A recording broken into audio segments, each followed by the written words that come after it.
we think about our brains as being a piece of rock, those new neural connections we want to form to change behaviors are about getting through the rock. And there's two ways to think about how we can do this. The first is how nature does it. So if we think about how river channels are formed, usually a small trickle of water starts going over in one direction and goes over the same pathway again and again.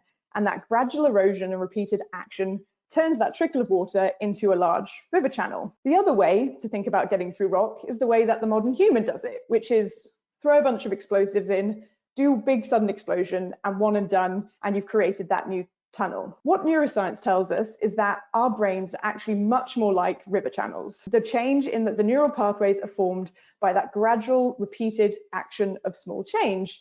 But the challenge we have in learning design is often we're being asked to create mountain tunnels. We're being asked to do a single intervention or one big training program that's going to create that neural pathway. And actually what we know from behavior science is a much more gradual approach is needed. And we know that sustainment and pull through is definitely something on everyone's radars and is definitely one of the most important tools we have in training.